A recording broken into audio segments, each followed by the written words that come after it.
বর্তমান সমসাময়িক প্রেক্ষাপট সম্পর্কে যে সচেতন, যার খিদর আলাইহিস সালামের মতো অন্তর্দৃষ্টি আছে, বর্তমান পরিস্থিতিতে তার ভালো থাকার কথা না।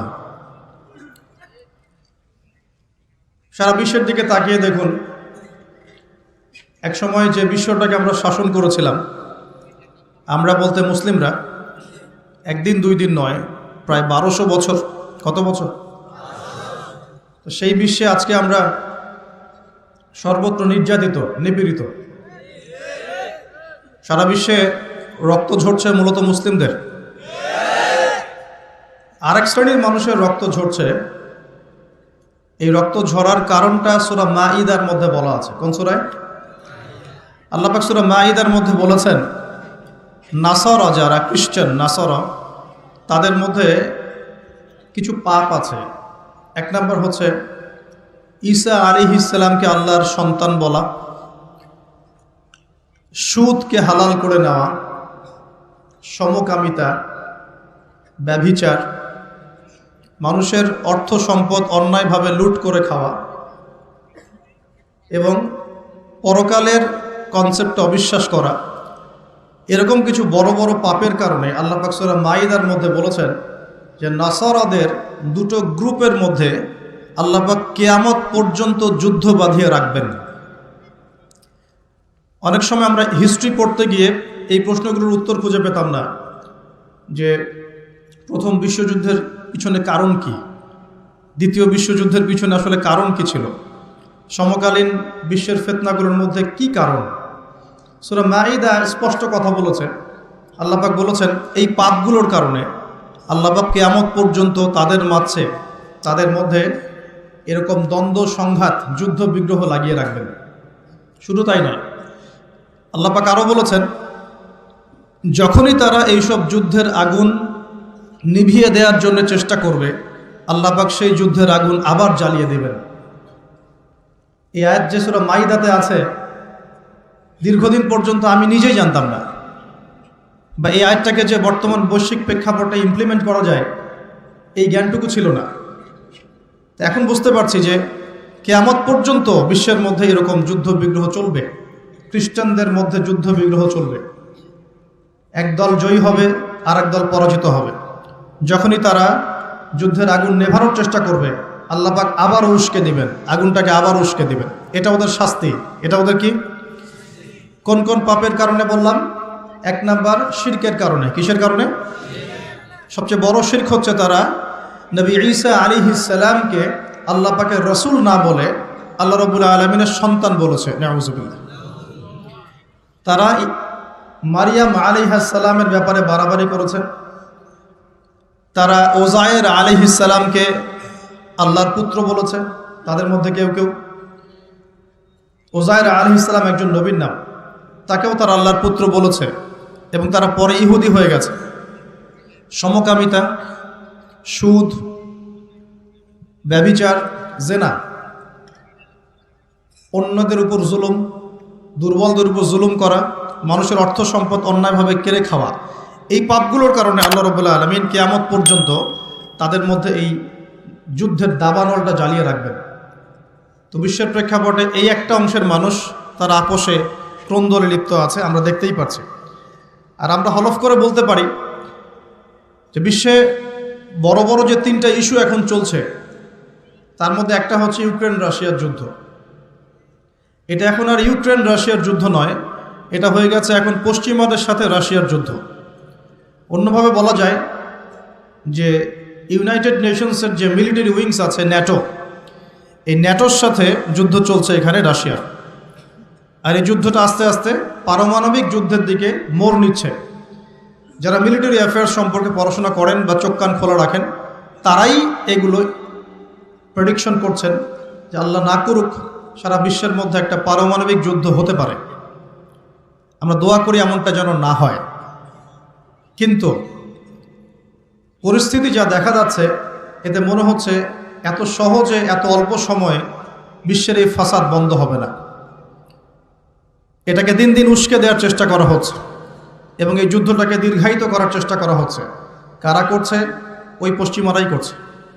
যে পশ্চিমারা মুসলিমদের কাছ থেকে 1914 থেকে 18 সালের মধ্যে পুরো বিশ্বের রাজনৈতিক ক্ষমতা কেড়ে নিয়েছে, ওই পশ্চিমারাই করছে। যারা বিশ্বের প্রত্যেকটা মুসলিম কান্ট্রিকে টুকরা টুকরা করে বিভক্ত করে দিয়েছে, ওরাই করছে।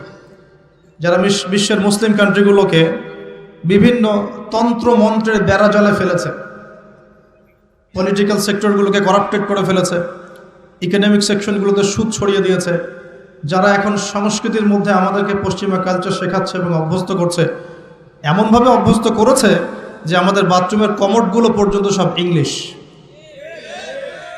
আর যারা এখন মুসলিমদের শিক্ষা ব্যবস্থার মধ্যেও মাথা ঢোকানোর চেষ্টা করছে, তো এরাই তারা যারা এই যুদ্ধটাকে লম্বা করার জন্য ফিকির করছে। এটা বিশ্বের একটা বড় ইস্যু। এই ইস্যুটায় মুসলিম রাজা খুব আরামে আছে এমন নয়। মনে করার কোনো সুযোগ নাই যে এটা পশ্চিমাদের মধ্যে যুদ্ধ, আমরা ইফেক্টেড হব না, বিষয়টা এমন নয়। বরং এই একটা ইস্যুতেই সারা বিশ্বে এক্সপোর্ট ইম্পোর্ট কলাপস করছে, বৈদেশিক বাণিজ্য ঝুঁকির মুখে পড়ছে। কোনো কোনো ক্ষেত্রে ডলারের বিপরীতে বিভিন্ন মুদ্রার মান কমে যাচ্ছে, কোনো কোনো ক্ষেত্রে গ্যাস এবং তেলের দাম বেড়ে যাচ্ছে, নিত্য প্রয়োজনীয় জিনিসপত্রের দাম বেড়ে যাচ্ছে, কারণ যুদ্ধের কারণে এক্সপোর্ট ইম্পোর্ট কলাপস করছে। এবং যখন এক্সপোর্ট ইম্পোর্টটা কলাপস করে তখন কি হয়? তখন মুদ্রাস্ফীতি হয়। মুদ্রাস্ফীতি মানে টাকা ফুলে যাওয়া নয়, মুদ্রাস্ফীতি মানে হচ্ছে ডলারের বিপরীতে টাকার মান কমে যাওয়া। মনে করেন, কথার কথা বলছি, যদি এমন হয় যে $1 = 100 টাকা, আর বৈশ্বিক সংকটের কারণে যদি ডলারের দাম বেড়ে যায়, টাকার মান কমে যায়, তখন দেখা যাবে $1 = 125 টাকা। এমন হতে পারে। এই যে 25% বা 20% যে দামটা বেড়ে গেল, তার মানে আপনি আপনার বেতনের 20% শ্রমটা হারিয়ে ফেললেন। আপনার বেতন যদি হয় 100 টাকা, এখন আপনার বেতন হচ্ছে 80 টাকা, অথচ 80 টাকা অর্জনের জন্য আপনাকে 100 টাকা শ্রম দিতে হবে। তো এগুলো কিন্তু একটা ইস্যু সারা বিশ্বে ব্যাপক প্রভাব ফেলে। একটা যুদ্ধ এমনি এমনি লাগানো হয় না, এটা পরিকল্পিত। কারণ বিশ্বে এভাবে যদি ম্যাসাকার না করা হয়, তাহলে নতুন শক্তি আত্মপ্রকাশ করে না। যারা বিশ্বের ইতিহাসগুলো একটু পড়ে দেখেছেন, ওয়ার্ল্ড হিস্ট্রি, তারা বুঝতে পারবেন যে বিশ্বে যখনই কোনো পরাশক্তি আত্মপ্রকাশ করেছে, তখন একটা বড় যুদ্ধের প্রয়োজন হয়েছিল।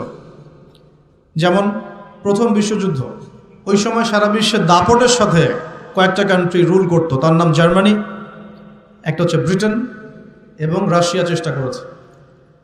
তাদের পরে যখন অটোম্যানদেরকে পরাজিত করা হয়েছে, তখন নতুন শক্তি হিসেবে আত্মপ্রকাশ করেছে ইউনাইটেড স্টেট। তার আগ পর্যন্ত কিন্তু মানুষ তাকে খুব একটা চিনত না। বিশ্বের পরিবর্তনের জন্যে একটা বড় যুদ্ধের প্রয়োজন হয়। তো সিরিয়ার অবস্থা যখন খারাপ ছিল, আমরা মনে করছিলাম যে হয়তোবা নতুন কোনো রুলিং স্টেট পৃথিবীতে আসবে।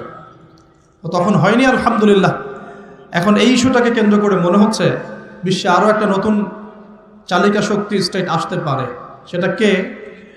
আমরা একটু অনুমান করব আজকে। কেন অনুমান করব? কারণ তাদের সাথে মুসলিমদের ভবিষ্যৎ জড়িত আছে, তাদের সাথে মুসলিমদের ভবিষ্যৎ জড়িত আছে। এবার আপনাকে আমি একটা দ্বিতীয় ইস্যুর দিকে নিয়ে আসি। সারা ওয়ার্ল্ডে দ্বিতীয় একটা ইস্যু চলছে এখন, সেটা হলো কোরআন পুড়িয়ে দেওয়া ইস্যু। কি ইস্যু? কারা পুড়িয়ে দিচ্ছে?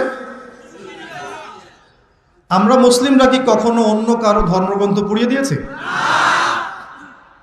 আমরা বরং এই কথা বলি যে কোনো মুসলিম ততক্ষণ পর্যন্ত মুসলিম হতে পারবে না যতক্ষণ পর্যন্ত সে ঈসা আলাইহিস সালামকে নবী বলে স্বীকার না করছে।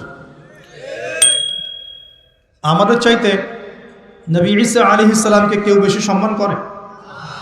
আমরা বলছি কেউ মুমিনই হতে পারবে না, মুসলিম হতে পারবে না, যদি সে ঈসা আলাইহিস সালামকে আল্লাহর নবী বলে স্বীকার না করে। এখন তার অনুসারীর দাবিদাররা তাহলে কেন কোরআন পড়িয়ে দিচ্ছে? উত্তর, কোরআনুল কারীম তাদের বিকৃত ধর্মচর্চা এবং সারা বিশ্বব্যাপী তাদের জুলুম নির্যাতনের বিরুদ্ধে কথা বলছে বলেই তারা কোরআনের বিরুদ্ধে ক্ষোভ ঝাড়ছে এখন। যেমন তাদের মধ্যে জেনাটা হালাল, যে যার সাথে ইচ্ছা জেনা করতে পারে, আর আল্লাহ পাক কোরআনে বলছেন জেনার ধার কাছেও যেও না। তাদের কাছে সুদটা হালাল, সুদটা ওদের কাছে বৈধ এবং সুদ দিয়ে তারা চলে, অন্য রক্ত চুষে খায়। সুদের ফলাফলটা অনেকটা ঢাকা শহরের মতো। কিসের মতো? একটা অংশ দেখবেন দিন দিন রিচ হচ্ছে, দিন দিন রিচ থেকে রিচার হচ্ছে একটা অংশ, আর একটা অংশ দিন দিন প্রভার্টি এবং ডেস্টিটিউশনের মধ্যে যাচ্ছে। প্রত্যেকটা বড় বড় শহরের এই চিত্র। সুদের মধ্য দিয়ে সারা বিশ্বের একটা অংশের মানুষ দিন দিন ধনী হয়েছে।